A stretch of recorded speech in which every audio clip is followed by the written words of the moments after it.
So good morning everyone, welcome to newspaper decoded. आज हम अपना 18 सितंबर का द हिंदू न्यूज़पेपर देख लेते हैं।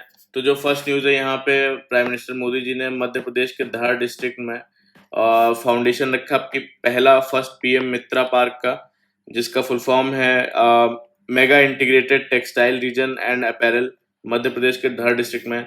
और ये फर्स्ट है पीएम मित्रा पार्क इंडिया में। और टोटल 7 पीएम मित्रा पार्क अप्रूव्ड हैं। और जो कि कहाँ कहाँ अप्रूव्ड है: तमिलनाडु, तेलंगाना, गुजरात, कर्नाटका, यूपी, महाराष्ट्र और एमपी में। तो इसका जो थीम है, बेसिकली क्या रहेगा इन पार्क्स का? थीम रहेगा farm to fibre, fibre to factory, factory to fashion, fashion to foreign. ये इस उस पे बेस्ड रहेगा थीम पे। और इससे बेसिकली टेक्सटाइल सेक्टर को जो है बूस्ट मिलेगा, एक्सपोर्ट्स जो है बूस्ट होंगे और न्यू जॉब्स भी क्रिएट होंगी। तो जो नेक्स्ट इनिशिएटिव उन्होंने लॉन्च किया उसका नाम है स्वस्थ नारी सशक्त परिवार अभियान। तो इस इनिशिएटिव से करेंगे क्या? बेसिकली ये फोकस कर रहा है वुमेन के हेल्थ स्क्रीनिंग पे, फ्री मेडिसिन देने पे और अर्ली डिटेक्शन ऑफ डिजीज जैसे कि कैंसर हो गया। और ये कैंपेन बेसिकली 2 अक्टूबर तक चलेगा। और जो नए जीएसटी रेट्स हैं वो बेसिकली 22 सितंबर से जो है लागू हो जाएंगे, जीएसटी 2.0। और मोदी जी ने इसको स्वदेशी कैंपेन के साथ जोड़ते हुए कहा कि जो है हर खरीदारी में पहले चेक करना है कि ये इंडिया में बना है या नहीं। और उन्होंने बोला कि उनका कहना है कि जब हम स्वदेशी सामान खरीदेंगे तो पैसा देश के अंदर ही रहेगा और इंडिया का डेवलपमेंट होगा। फिर जो नेक्स्ट न्यूज़ है, यहाँ पे बेसिकली जो है हर साल नॉर्थ इंडिया में, स्पेशली पंजाब, हरियाणा और यूपी, उसमें विंटर के टाइम पर जो स्टबल बर्निंग है वो होती है। तो स्टबल क्या होता है, स्टबल बर्निंग क्या है? तो स्टबल जो शॉर्ट पार्ट जो रह जाता है कॉर्न का या वीट का, जो जब ये फसल काटी जाती है तो यहाँ पे शॉर्ट पार्ट ये मिट्टी में ही रह जाता है। तो इसको जला दिया जाता है बाद में फार्मर्स के द्वारा, जिससे कि जो दिल्ली के जो नेबरिंग स्टेट्स हैं उनमें जो है स्मोक, टॉक्सिक स्मोक क्रिएट होता है, यानी धुआं का बादल क्रिएट हो जाता है। इस इश्यू पर सुप्रीम कोर्ट और सेंट्रल गवर्नमेंट के बीच साफ डिफरेंसेस यहाँ पे सामने आए। चीफ जस्टिस ऑफ इंडिया ने बोला कि जो है फार्मर्स को क्रिमिनली जो है वो प्रोसिक्यूट करना चाहिए स्टबल बर्निंग के लिए, और सजेशन दिया कि सेपरेट लेजिस्लेशन बनाया जाए इसके लिए, और स्पेसिफिकली स्टबल बर्निंग के लिए। उन्होंने बोला कि फार्मर्स इंपॉर्टेंट है, उनकी वजह से हम खाना खाते हैं, लेकिन इसका मतलब ये नहीं कि उनकी रिस्पॉन्सिबिलिटी नहीं है। और तो उन्होंने बेसिकली क्या ऑर्डर दिया, सुप्रीम कोर्ट ने बोला कि एक यूनिफॉर्म जो है पॉलिसी अब बनाई जाए in consultation with all the states, Punjab, Haryana, UP etcetera. और वार्न किया अगर गवर्नमेंट नहीं करती तो सुप्रीम कोर्ट मैंडमस या जुडिशियल ऑर्डर जो है इस चीज़ के लिए इशू करेगा। फिर जो नेक्स्ट न्यूज़ है, यहाँ पे European union India partnership sets for upgrade. तो यहाँ पे बेसिकली यूरोपियन यूनियन ने एक नया डॉक्यूमेंट रिलीज किया और इसका नाम है new strategic European union India agenda. और इसका एम है कि इंडिया के साथ ट्रेड, टेक्नोलॉजी, सिक्योरिटी, डिफेंस और क्लाइमेट एरियाज में इंडिया के साथ रिलेशंस को अपग्रेड करना। और यूरोप के एक टॉप डिप्लोमेट ने इंडिया को क्रूशियल पार्टनर बताया। और की स्ट्रेटजीज पॉइंट्स क्या है इसमें कि यूरोपियन यूनियन और इंडिया के बीच जो है फ्री ट्रेड एग्रीमेंट नेगोशिएशंस चल रहे हैं, और गोल है कि इसको कंक्लूड करना बाय द एंड ऑफ 2025। और तो बोलते हैं कि इंडिया से जो है लास्ट 10 साल में 90% ट्रेड जो है बहुत बढ़ा है, लेकिन अभी ये सरफेस स्क्रैच हुआ है। मेन गोल है कि फॉरेन ट्रेड जो एग्रीमेंट है, फ्री ट्रेड एग्रीमेंट, उसको कंक्लूड करना। और कंसर्न्स क्या है यूरोपियन यूनियन के साइड से कि यूरोपियन यूनियन चाहता है कि इंडिया के जो मिलिट्री टाइज हैं रशिया के साथ, और रशियन जो ऑयल परचेज करता है वो एक पार्टनरशिप के लिए रिस्क है। और इंडिया का पोजीशन क्या है कि इंडिया अपनी इंडिपेंडेंट जो है फॉरेन पॉलिसी जो है वो मेंटेन कर रहा है। रशिया से ऑयल जो है खरीदना और एक्सरसाइज, और जो एक्सरसाइजेज है मिलिट्री एक्सरसाइजेज वो कंटिन्यू रखना। साथ ही यूरोपियन यूनियन और यूएस अदर पार्टनर्स के साथ भी टाइज स्ट्रेंथन करने की कोशिश है। फिर जो नेक्स्ट न्यूज़ है यहाँ पे, welfare board for nomadic denotified groups seeks funds staff permanent panel status. तो डी नोटिफाइड ग्रुप्स कौन से होते हैं? एक्चुअली ब्रिटिश एरा के टाइम पे 1871 में क्रिमिनल ट्राइब्स एक्ट बना। इसमें कुछ कम्युनिटीज़ को क्रिमिनल बाय बर्थ जो है उनको माना गया, क्रिमिनल बाय बर्थ डिक्लेयर कर दिया गया, और इन पे जो है सर्विलेंस होता था, उनकी मूवमेंट रेस्ट्रिक्ट की जाती थी, और अक्सर पुलिस का टारगेट बनाया जाता था, और हैरासमेंट भी काफ़ी होता था। तो 1952 में जो है इस लॉ को रिपील कर दिया गया और उनको डी नोटिफाइड कर दिया गया, और इसीलिए उनको डी नोटिफाइड ट्राइब कहा जाता है। और इन कम्युनिटीज़ की जो है लाइफ वो सेटल्ड नहीं होती, बल्कि जो है एक जगह से दूसरी जगह घूमते रहते हैं। तो इनके लिए बेसिकली 2019 में डेवलपमेंट एंड वेलफेयर बोर्ड जो है इनके लिए बना था, डी नोटिफाइड नोमैडिक और सेमी नोमैडिक कम्युनिटीज़ के लिए। पर्पस था कि इनकी वेलफेयर के लिए जो है पॉलिसीज़ जो है बनाना। और लेकिन 5 साल बाद भी बोर्ड की फंक्शनिंग जो है, इस बोर्ड की जो फंक्शनिंग है वो वीक है काफ़ी, और अभी सिर्फ 2 मेंबर्स जो है इसमें हैं, कोई परमानेंट चेयर जो है नहीं है, नो परमानेंट चेयर। तो ये सब प्रॉब्लम है इस बोर्ड की, और फाइनेंशियल पावर्स जो है वो भी बहुत लिमिटेड है। फिर इनके क्लासिफिकेशन की बात आती है तो 2017 में आईडेट कमीशन आया। आईडेट कमीशन ने जो है 1200 ऐसी कम्युनिटीज़ को जो ऑलरेडी एससी एसटी या ओबीसी लिस्ट में हैं, और 269 ऐसे कम्युनिटीज़ जो भी इन कैटेगरीज में भी क्लासीफाई नहीं हुए, उन ऐसी कैटेगरीज को आइडेंटिफाई किया। और एंथ्रोपोलॉजिकल सर्वे ऑफ इंडिया ने कैटेगराइजेशन जो है वो रेकमेंड किया है कैटेगराइजेशन, लेकिन जो है सोशल जस्टिस मिनिस्ट्री ने अब तक इम्प्लीमेंट नहीं किया इसे। और डिमांड है कि एक गैजेट नोटिफिकेशन के थ्रू इनको लीगली रिकॉग्नाइज किया जाए। बेसिकली ऐसे as scheduled caste denotified tribe, ST denotified tribe, OBC denotified tribe, general denotified tribe notification के थ्रू। फिर और जो प्रॉब्लम्स बताते हैं इनकी कि एक कोई भी डेडिकेटेड सेंट्रल या स्टेट बजट जो है एलोकेशन डी नोटिफाइड ट्राइब्स के लिए जो है होना चाहिए। और जो कम्युनिटी सर्टिफिकेट है वो भी सिर्फ 7 स्टेट्स में इशू होता है। डिमांड है कि इसका नेशन वाइड जो है स्टैंडर्डाइजेशन होना चाहिए कम्युनिटी सर्टिफिकेट्स का। और जो सीड स्कीम है, seed scheme basically scheme for economic empowerment of D notified tribes, 3 साल बाद भी लार्ज स्केल पर इम्प्लीमेंट नहीं हुआ।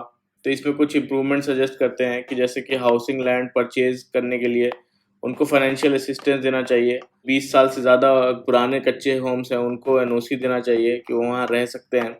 एजुकेशन बेनिफिट देना चाहिए at par with SC ST students. तो ये सारे जो है रेकमेंड भी करते हैं सजेशंस।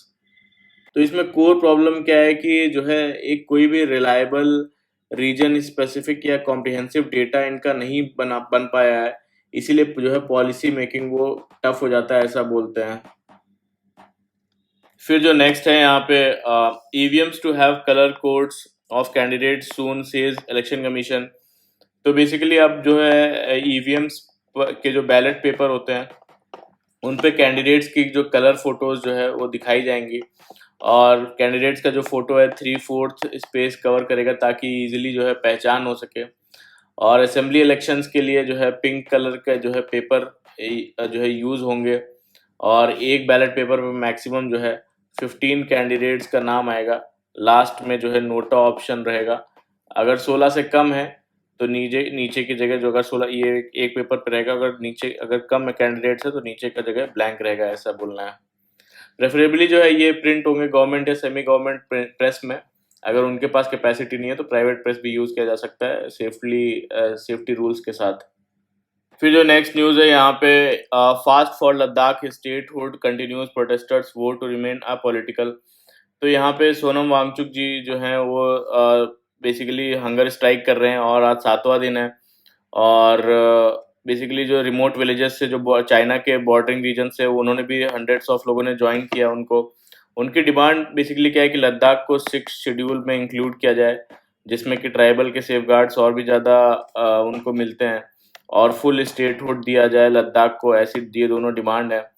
तो लद्दाख बेसिकली 2019 में यूनियन टेरिटरी जो है वो बनने के बाद से ही जितने भी लोकल ग्रुप्स जो हैं लैंड कल्चर और जॉब्स के लिए कॉन्स्टिट्यूशनल सेफगार्ड्स जो है डिमांड कर रहे हैं। और बेसिकली जो है 4 रेगुलेशंस इसके लिए नोटिफाई किए गए, और इससे 85% गवर्नमेंट जो जॉब्स हैं वो लद्दाखीज के लिए, जो लद्दाख के लोगों के लिए रिजर्व की गई। और सोनम वांगचुक जी ने जो है डिसीजन लिया है कि जो है जो प्रोटेस्ट है उसको अपॉलिटिकल रखा जाएगा, कोई भी पॉलिटिकल पार्टी उसे ज्वाइन नहीं करेगी। फिर देखते हैं क्या होता है इसमें। फिर जो नेक्स्ट है यहाँ पे, controller and auditor general of India developing large language model for accurate auditing and efficiency. तो जो है कैग बेसिकली एक लार्ज लैंग्वेज जो है मॉडल बना रहा है, और पर्पस है कि जो इनकी डिकेड से जो है इंस्टीट्यूशनल जो नॉलेज है उसको ऑडिटर्स के लिए इजीली एक्सेसिबल जो है वो बनाना, और ट्रेनिंग ताकि जो है पुराने इंस्पेक्शन जो रिकॉर्ड्स हैं उससे मॉडल को जो है ट्रेन किया जा सके। और कैपेबिलिटीज़ क्या होंगी कि लार्ज डेटा सेट्स को जो है हैंडल कर सकेगा ये मॉडल, डॉक्यूमेंट और इंस्पेक्शन रिपोर्ट जनरेट कर सकेगा, पैटर्न्स और जो रिस्क है उनको आइडेंटिफाई करना एक्यूरेटली आइडेंटिफाई कर पाएगा, ऑडिटर्स को जो है कॉम्प्रिहेंसिव रिपोर्ट बनाने में असिस्ट करेगा, और सेंटर और स्टेट्स के जो डिजिटाइजेशन जो प्रोसेस है उसके बाद मोस्टली ऑडिट्स जो है रिमोटली पॉसिबल हो पाएंगे।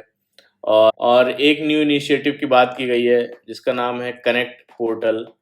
तो ये बेसिकली पोर्टल एक यूनिफाइड डिजिटल इंटरफेस बनाया गया है जिसमें 10 लाख ऑडिटी जो एंटिटीज़ हैं ऑडिटी उनको सर्व करेगा। तो इन डिजिटल टूल्स की हेल्प से जो है गवर्नमेंट एजेंसीज की अकाउंटेबिलिटी और जो ट्रांसपेरेंसी है वो इम्प्रूव होगी। फिर जो नेक्स्ट है यहाँ पे basically ahead of COP30 major entity emitters delay update of climate goals, European Union yet to finalise consensus.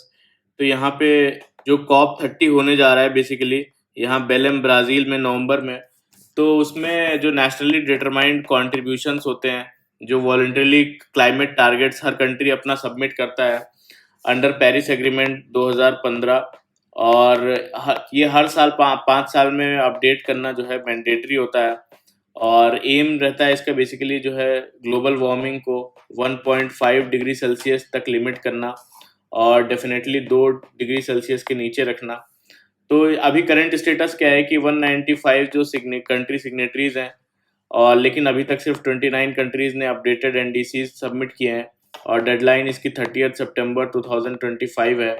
और तो बेसिकली वोट होने वाला है दो चीज़ों पर, एक तो लीगली बाइंडिंग जो टारगेट्स हैं उन पे, जैसे कि 90% एमिशन कट हो बाय 2040, और नेट ज़ीरो किया जाए बाय 2050 एमिशंस को, और 2035 का टारगेट बेसिकली COP30 के रिक्वायरमेंट्स के हिसाब से सेट किया जाएगा। तो अलग अलग कंट्रीज के अलग अलग अभी तक नहीं किया उन्होंने, रीजंस दे रहे हैं। और इंडिया का क्या स्टेटस है कि अभी तक जो है इंडिया ने भी अपडेटेड जो एनडीसी है उसको अनाउंस नहीं किया है, और गवर्नमेंट ने बोला है कि इस पे काम चल रहा है। और फिर जो नेक्स्ट है यहाँ पे आर्टिकल है अ जुडिशियल नज फॉलोइंग स्ट्रक लेजिस्लेटिव बिजनेस।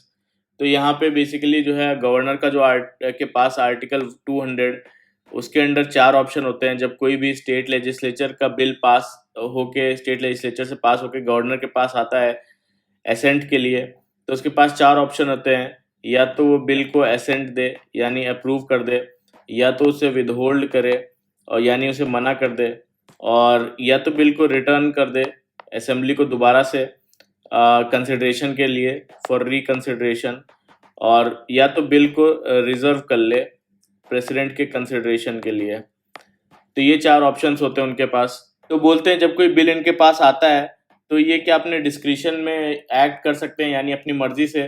तो बोलते हैं कि नहीं, गवर्नर एक कॉन्स्टिट्यूशनल जो है हेड है, कॉन्स्टिट्यूशनल हेड, और उनको सिर्फ जो है अगर जो बिल आता है कोई काउंसिल ऑफ मिनिस्टर्स जो हैं उनकी एड एंड एडवाइस पर जो है एक्ट करना होता है।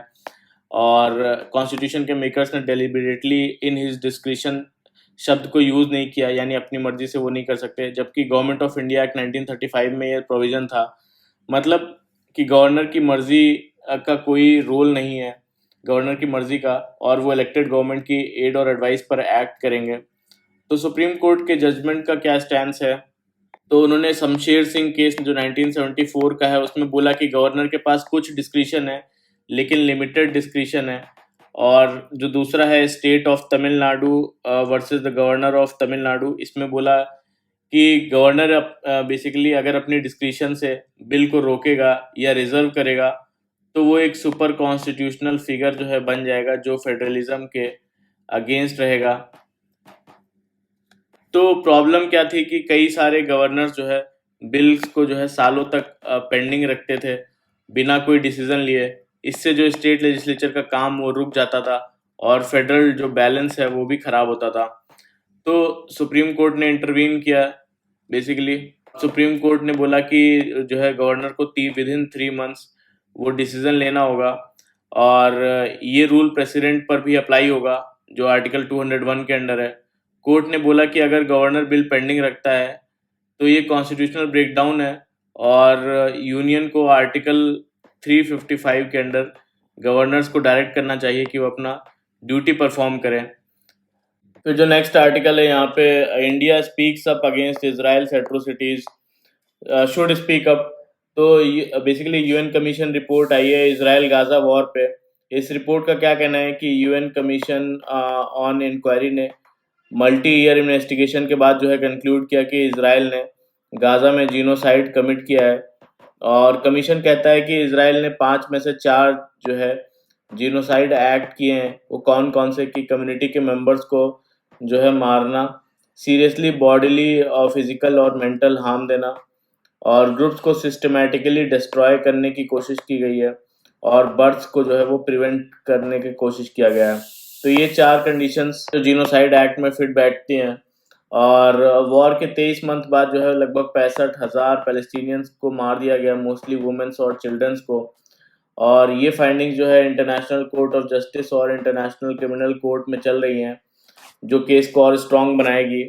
तो बेसिकली इंटरनेशनल कोर्ट और क्रिमिनल कोर्ट ने तो ऑलरेडी पीएम नेतन्याहू के लिए अरेस्ट वारंट इशू किए हैं। और रिपोर्ट के मुताबिक जो है टॉप इजरायली जो अथॉरिटीज़ है उन्होंने जीनोसाइड ऑर्केस्ट्रेट कर किया है। तो इसराइल तो बेसिकली इसराइल का पर्पस बताते हैं कि इसराइल डिनाई कर रहा है किसी भी जीनोसाइड एलिगेशन को। और हर बार जब भी वॉर क्राइम्स या मास किलिंग की रिपोर्ट आई, इसराइल ने और ज़्यादा एस्केलेशन जो है वो किया है रिपोर्ट्स के बाद। और अभी भी गाज़ा सिटी में जो है वो फेमाइन के बीच ग्राउंड ऑफेंसिव चल रहा है, लॉन्च किया है।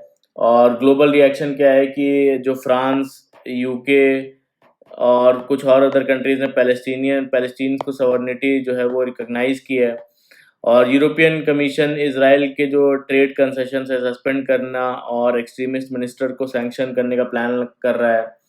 और यूएस की बात करें तो यूएस जो है इसराइल के लिए शील्ड बना हुआ है, इसलिए अभी तक प्रेशर नहीं डाल रहा है।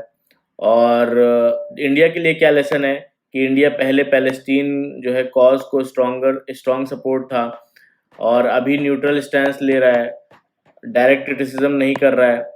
लेकिन एक एक्सपेंशनिस्ट और इंटरनेशनल लॉ तोड़ने वाला जो इसराइल है और इंडिया के लिए भी लॉन्ग टर्म रिस्की है, ऐसा बोलते हैं। और इंडिया का जो इंटरेस्ट है कि वेस्ट एशिया में स्टेबिलिटी हो और ऑयल की सिक्योरिटी बनी रहे और अपना जो है ग्लोबल डेमोक्रेटिक क्रेडिबिलिटी भी जो है बनी रहे। तो इसलिए न्यू दिल्ली को चाहिए कि जीनोसाइड के अगेंस्ट जो है वॉइस रेज करे और अपनी लिवरेज यूज़ करके वॉर को एंड करने में जो है रोल प्ले करे, ऐसा इस पूरे आर्टिकल में बोलते हैं। फिर जो नेक्स्ट आर्टिकल है यहाँ पे, welfare at the mercy of the machine. तो यहाँ पे एक नॉवेल है प्लेयर पियानो, उसमें दिखाया गया कि एक सोसाइटी दिखाई गई जहाँ मशीन्स ने ह्यूमन लेबर को रिप्लेस कर दिया और उसके थ्रू एक पोलराइज्ड वर्ल्ड जो है फिर बना। तो बताते हैं कि 1975 से जो है आंगनवाड़ी सिस्टम जो है चल रहा है और चाइल्ड माल न्यूट्रिशन, वुमेन न्यूट्रिशन टैकल करने के लिए। और हर सेंटर में बेसिकली जो है एवरी सेंटर एक आंगनवाड़ी जो है वर्कर रहती है और एक हेल्पर रहती है, लोकल वुमेन जो रहती है। और आंगनवाड़ी है उसको लीगली मैंडेट किया गया है कि वो टेक होम राशन को जो है घर तक पहुंचाएं जो चिल्ड्रंस लेस देन 3 इयर्स हैं, जो प्रेग्नेंट और lactating womens under national food security act 2013। और 2021 में बात करते हैं, 2021 में एक पोषण ट्रैकर ऐप जो है लॉन्च हुआ जिसमें कि आंगनवाड़ी वर्कर्स को चिल्ड्रन का जो न्यूट्रिशनल डेटा है वो अपलोड करना होता है। और अब जुलाई 2024 से जो है facial recognition software FRS facial recognition software mandatory बना दिया गया है। प्रोसेस है कि बेसिकली आधार प्लस ओटीपी ई केवाईसी जो है दें हर डिलीवरी के वक्त फेस ऑथेंटिफिकेशन हो। तो एम और रियलिटी के बारे में बताते हैं कि गवर्नमेंट का जो एम है कि जो फेक बेनिफिशियरीज हैं उनको एलिमिनेट करना, इंश्योर करना कि जो राशन है वो जेन्युइन वुमेन और जो चिल्ड्रन तक पहुँचे। तो रियलिटी क्या है, लेकिन रियलिटी ये है कि प्रॉब्लम्स है कि फ़ोन में हैवी डेटा प्रोसेस जो है नहीं होता, तो डेटा प्रोसेसिंग में जो है दिक्कत आती है और ऐप जो है हैंग हो जाता है। उनके पास बहुत ही ज़्यादा टेक वाले या फिर बहुत ज़्यादा रैम वाले मोबाइल नहीं होते हैं। नेटवर्क कनेक्टिविटी की जो है दिक्कत आती है, नेटवर्क कम्युनिटी पुअर है और ओटीपी इश्यूज होते हैं कि जो है नंबर चेंज हो गया या फ़ोन नहीं है वुमेन्स के पास। फेस मिसमैच एरर्स होते हैं कि मल्टीपल जो है फ़ोटोज़ लेना पड़ता है और आंगनवाड़ी वर्कर्स को पर्सनली सबको जानती हैं, पर ओवरराइड पावर नहीं है कि मतलब अगर जानती भी हैं तो लेकिन मैच नहीं हो रहा, ओटीपी नहीं आ रहा है या फिर रिकॉग्नाइज नहीं हो रहा फेस, तो वो पावर्स को ओवरराइड करके डिस्क्रिशन से नहीं दे सकती। रिजल्ट क्या है? रिजल्ट इसका कि ऑथेंटिक जो वुमेन्स हैं उनको भी राशन जो है नहीं मिल रहा है। इसकी वजह से कई लोग को और फ्रंट लाइन जो आंगनवाड़ी वर्कर्स हैं उनको पब्लिक के गुस्से का सामना भी करना पड़ता है कई बार। तो जो टेक होम राशन का जो कोर इश्यूज़ हैं, टेक होम राशन के जो कोर इश्यूज़ हैं कि पुअर क्वालिटी ऑफ राशन मिलता है, जो पुअर क्वालिटी राशन की इर्रेगुलर सप्लाई रहती है। 8 रुपए जो है पर डे पर चाइल्ड जो है वो बजट है। 2018 से ये रिवाइज नहीं हुआ है, 2018 से। और जो करप्शन है, कॉन्ट्रैक्ट्स में करप्शन होता है, corruption in contracts. Large companies का डोमिनेंस है जो है डिस्पाइट सुप्रीम कोर्ट का ऑर्डर लोकल और सेल्फ हेल्प ग्रुप्स के लिए। फेक बेनिफिशियरीज जो है ये रियल प्रॉब्लम्स हैं इसके। और जो क्रिटिकल पर्सपेक्टिव इसका बताते हैं कि टेक्नोलॉजी जो है वो बिना स्टेक होल्डर की परमिशन के बिना जो है वो इंट्रोड्यूस की गई। गवर्नमेंट के पास अगर फ्रॉड और क्रेडिबल रिपोर्ट्स हैं तो उन्हें पहले पब्लिक करना चाहिए। बेस्ट वेरिफिकेशन क्या है कि कम्युनिटी मॉनिटरिंग हो, क्योंकि आंगनवाड़ी वर्कर्स जो है लोकल वुमेन को जानती हैं। और अर्ली चाइल्डहुड न्यूट्रिशन को टेक्नोलॉजी एरर्स के होस्टेजेस जो है नहीं बनाना चाहिए। तो चॉइस है बिटवीन जो है ऑथेंटिसिटी ऑथेंटिकेशन वर्सेस ऑथेंटिसिटी की और डीह्यूमनाइजेशन वर्सेस डिग्निटी की, डीह्यूमनाइजेशन वर्सेस डिग्निटी और फ्रैक्चरिंग वर्सेस फ्रैटर्निटी की। तो वुमेन्स और चिल्ड्रन को इंजीनियर्स पैराडाइज की लेबोरेटरी सब्जेक्ट नहीं बनाना चाहिए, ऐसा इस पूरे आर्टिकल में बोलते हैं। फिर जो नेक्स्ट है यहाँ पे, how does supreme court order effect Waqf law. तो वक्फ क्या होता है? बेसिकली एक इस्लामिक कॉन्सेप्ट है। ये एक रिलीजियस या चैरिटेबल एंडोमेंट होता है जिसमें कोई पर्सन अपनी प्रॉपर्टी जैसे कि लैंड हो गया, बिल्डिंग हो गया या फिर कैश परमानेंटली डेडिकेट करता है अल्लाह के नाम पे, रिलीजियस या फिलैंथ्रोपिक पर्पस के लिए। तो इसी को लेके गवर्नमेंट ने एक कानून लेके आई, 2025 में अमेंडमेंट किया गया वक्फ अमेंडमेंट एक्ट। और ये बोला गया गवर्नमेंट के द्वारा कि इसमें ट्रांसपेरेंसी और अकाउंटेबिलिटी लाने के लिए है। लेकिन मुस्लिम कम्युनिटी ने इसे स्टेट इंटरफेरेंस और रिलीजियस फ्रीडम का जो है वायलेशन बताया। और कोर्ट ने क्या क्या स्टे कर दिया है, जैसे जो गवर्नमेंट ने अमेंडमेंट किया था उस पर क्या क्या स्टे कर दिया है कि डिस्ट्रिक्ट कलेक्टर डिसाइड करता था कि जो है कोई प्रॉपर्टी वक्फ है या नहीं है। तो ये इस चीज़ पर ये एक जो डिस्ट्रिक्ट कलेक्टर की इस पावर पर यूनिटरी रोक लगा दिया है। और जब कोई डिस्प्यूट स्टार्ट हो, डिस्प्यूट के स्टार्टिंग में ही जो है वक्फ स्टेटस वो कैंसिल कर दिया जा रहा था। और लेकिन इस चीज़ पे भी स्टे लगा दिया गया है क्योंकि ये जो है डिस्प्यूट जब स्टार्ट हुआ है तो इस चीज़ को डिसाइड करने का जो पावर है वो कोर्ट के पास है, ना कि ऑफिसर्स के पास। तो ऑटोमेटिक कैंसिल नहीं होगा इंक्वायरी के टाइम पे वक्फ स्टेटस। और किसी को भी अगर वक्फ जो है डोनेट करना है या वक्फ बनाना है मुस्लिम को, तो उसको जो है 5 साल मुस्लिम प्रैक्टिस करना पड़ता था और इस्लाम प्रैक्टिस करना पड़ता था। लेकिन इस चीज़ को जो है प्रॉपर वेरिफिकेशन के लिए कोई मैकेनिज़्म नहीं है वेरिफिकेशन, तो इस चीज़ पे भी स्टे लगा दिया है। और जो सेंट्रल वक्फ काउंसिल है उसमें जो मैक्सिमम 4 नॉन मुस्लिम मेंबर हो सकते हैं आउट ऑफ 22। और जो स्टेट वक्फ बोर्ड है उसमें भी जो है 3 जो है नॉन मुस्लिम रह सकते हैं आउट ऑफ 11, और जो सीईओ रहेगा वो प्रेफरेबली जो है मुस्लिम रहेगा। तो कंटिन्यू कोर्ट ने क्या कंटिन्यू रहने दिया कि जो वक्फ बाय यूज़र का जो कॉन्सेप्ट है, वक्फ बाय यूज़र, वो एबॉलिश करने वाला जो क्लॉज है उसको कंटिन्यू रहने दिया, क्योंकि इस कॉन्सेप्ट का मिसयूज़ करके गवर्नमेंट लैंड जो है वक्फ डिक्लेयर किए जा रहे थे। यानी कि अगर कोई बहुत पुराने समय से जो है गवर्नमेंट लैंड यूज़ कर रहा है कोई मुस्लिम रिलीजियस एंडोमेंट पर्पस से, तो उसको वक्फ लैंड डिक्लेयर करने का जो क्लॉज है वो एबॉलिश कर दिया गया है।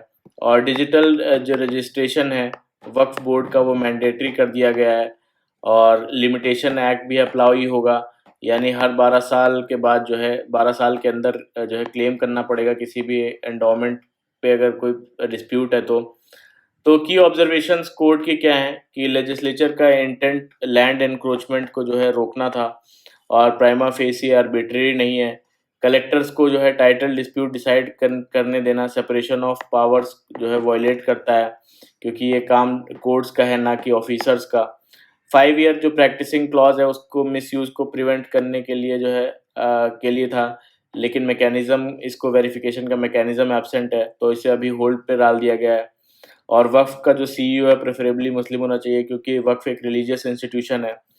तो इससे इम्प्लीकेशंस क्या है, बोलते हैं कि minority rights versus state control का टसल ओपन है, और एंट्रीम ऑर्डर है, फाइनल जजमेंट में और भी प्रोविजंस स्ट्राइक डाउन या अपहोल्ड हो सकते हैं। लेकिन एक्सपर्ट्स ने कॉशन किया है कि रिलीजियसिटी को वेरीफाई करना स्टेट ऑफिशियल्स का जो है वो काम नहीं होना चाहिए। लेकिन एक रिलीफ ये है कि एग्जीक्यूटिव ऑफिशियल्स का अनलिमिटेड पावर अभी के लिए ब्लॉक्ड है। फिर जो नेक्स्ट है यहाँ पे first round of free trade agreement talks with Russia bloc EAEU likely in November, Eurasian Economic Union. तो इंडिया और यूरेशियन इकोनॉमिक यूनियन के बीच जो है फ्री ट्रेड एग्रीमेंट का पहला राउंड नेगोशिएशंस अर्ली नवंबर में इंडिया में होने की संभावना है, जिसमें रशिया भी जो है मेंबर है। और ये भी रशिया ने कंफर्म किया है, लेकिन इंडियन गवर्नमेंट ने अभी डेट ऑफिशियली कंफर्म नहीं किया है। और इसके अलावा अगले 2 महीनों में जो है यूरोपियन यूनियन, चिली और पेरू के साथ भी जो है एफटीए टॉक्स रिव्यू होने वाले हैं। फिर जो नेक्स्ट है यहाँ पे India to start pilot projects in Venezuela.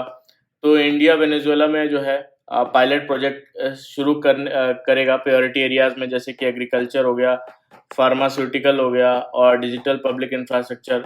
तो जो वेनेजुएला का टेक्निकल स्टाफ है उसको इंडिया भेजा जाएगा बेसिकली आर्टिफिशियल और इंटेलिजेंस और डिजिटल ट्रेनिंग के लिए, और उस पर भी डिस्कस हुआ। और जो बायलैटरल ट्रेड है 2024-25 का वो $1.8 बिलियन था, और जिसमें इंडिया के एक्सपोर्ट्स जो है लगभग $216 मिलियन और इंपोर्ट्स $1.6 बिलियन थे।